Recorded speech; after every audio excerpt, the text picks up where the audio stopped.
I found out that there was a big skate bowl park type of scene in Sydney, and guys like Mick, Nieland, Graff, Piercy, a lot of guys like that were doing that kind of thing.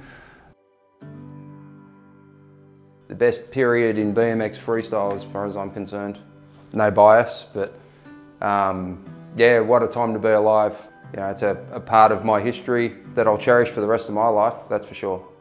I met a fella called Jim Brock at 10 years old, and he took us to the spots and introduced us to racing, to freestyle. And without him, you know, there is no today for us. He basically made it happen for us. It was down to a few key people. Jim Brock he took photos of everybody and kind of introduced everybody. It was like a community kind of thing. It was people you would never have met. It was at one special place called 5 Dock Park where everybody went on the weekends. Eventually I was taken to 5 Dock Skate Park, and I fell in love. You know, this big monstrous bathtub with a big entrance and a small entrance.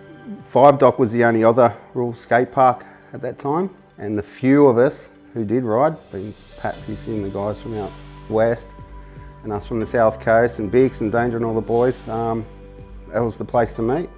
It was the likes of Pat Piercy, Darren Jones, Dave Christie, the famous Weet-Bix, Ross Hawke.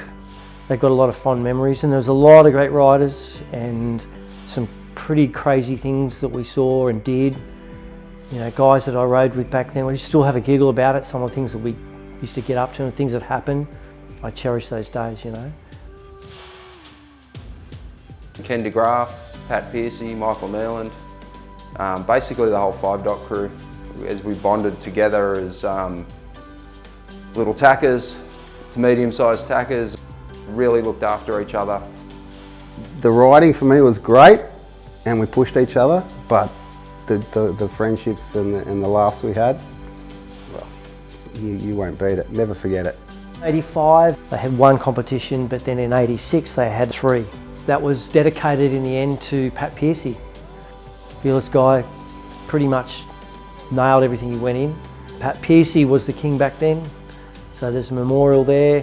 When he died in 2013 of a heart attack, I thought we've got to do something. So yeah, he's been praised, and he was the man back in the day. Pat Piercy, good mate, but also a guy who I tried to be like, yeah, in more ways than one.